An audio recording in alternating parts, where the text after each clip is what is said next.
I would hope that's not the case, but then after hearing what Bill has said, that he's talked to someone with FAA,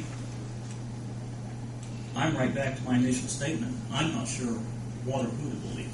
Well, I'm not either. I want some I didn't facts. sit on this meeting the other night because this was a BOAC and council meeting. Right. So I voted the meeting. But,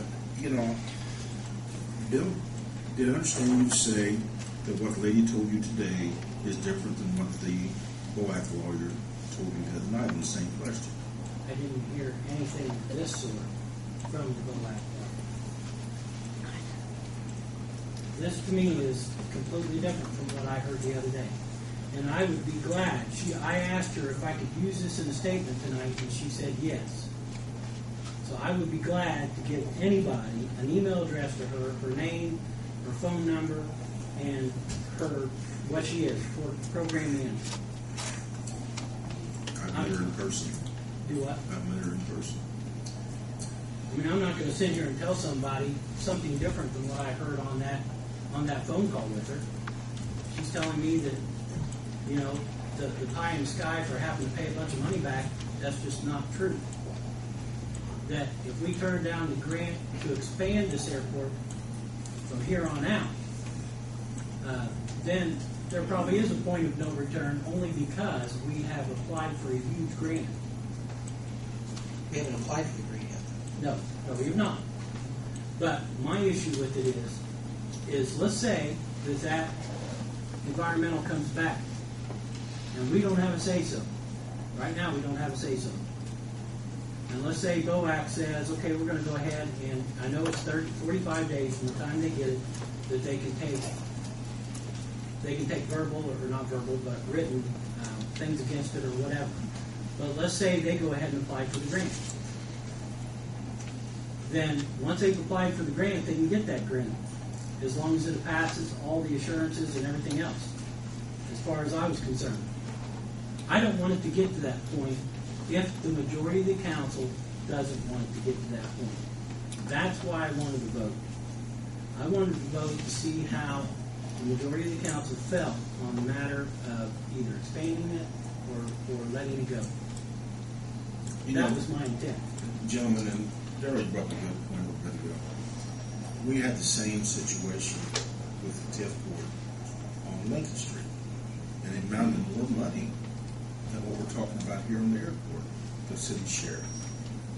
And I don't remember sitting as a council and bickering back and forth like we are now. I don't remember sitting with the council and the redevelopment commission and bickering back and forth and accusing people of being deceptive, not giving the proper answers, the correct answers. I don't remember doing this. Now you tell me what the difference is. Mayor, I think the difference here is eminent domain. Now, we exercised eminent domain on Lincoln Street. It wasn't to the extent that we're going to have to use if this project was for 150-some acres. And it does get emotional when you talk about taking people's land.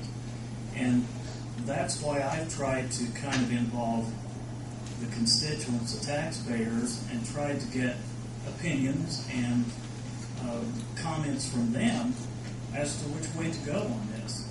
And I think we all know that whether it's a silent minority or a silent majority, they've been called all kinds of things. And let me say, I'm not on either side. I'm not picking sides here. I'm looking at this thing as I see it as a taxpayer, and then as a councilman, what my people are telling me. And the majority of the people are telling me that they're not for this. And they don't have the other facts that you do yet. That's correct. They're saying to the standpoint, do I want an airport or do I not want an airport? No, I don't need an airport. Why would I want one? Well, yeah, and you're correct on that. But back to your And especially if it's going to raise my taxes, which right. It's been applied to them. I'd sign the petition too. Somebody told me my taxes are going to go up if I was to support this airport. Well, back to your original question, I think the difference here is there's so much at stake here within the domain. We're not taking just a few feet of people's land, we're taking acres. And I'm not going to defend the domain by no way. How'd the city of Greensburg get here? I think the Indians gave it to us. You know, they didn't receive anything. And you know what? Everybody keeps making the statement, taking it. And I believe they will be paid. I mean, I'm not saying that they want to sell the property.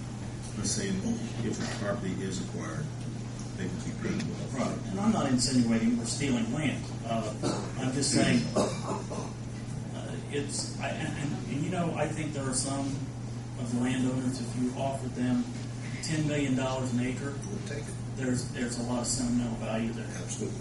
And another thing that I've kind of wondered, and I know some things are confidential when it comes to industry, but we've had no industry in this town come forward and say, we'll use that airport. And maybe it's because they don't want to put in, I'm not putting words in anyone's mouth, but maybe it's because they don't want to put money in for it. I don't know. But we've had no industry step forth and say that. Now, I understand we're looking in the future too. But to build something like this, if you build it, they will come. It's not a concrete. You know, we've all been told since by someone who we trust, I believe, and I put a lot of faith in what I was told.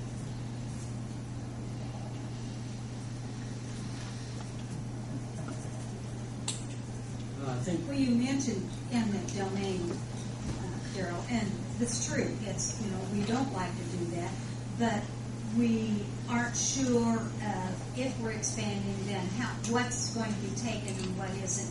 And if it's not expanded, there's still going to be some eminent domain.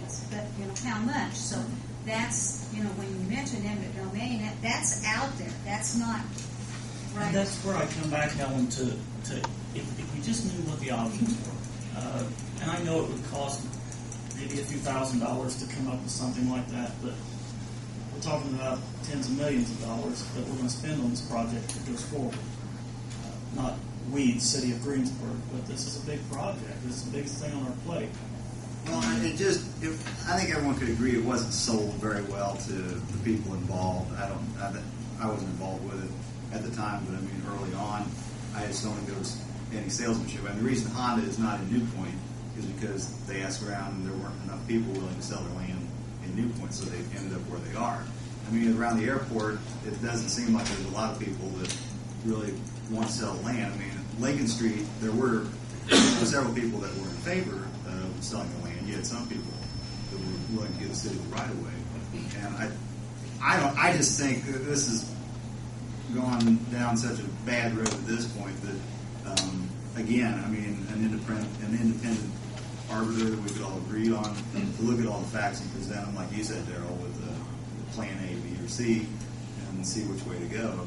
You know, a lot of the people that live around the airport have known all my life. I mean, they're reasonable people, and people in the BOAC, I've known most of them most of my life, and they're, you know, they seem reasonable too. I just think on this particular issue, maybe we need some help on moving forward. What really happened?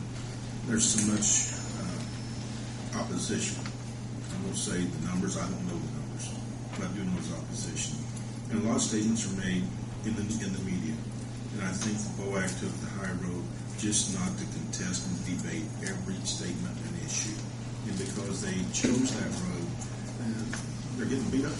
Well, and the problem with that approach is, you know, then you're complaining that nobody's hearing the other side of the issue, but there is no other side of the issue.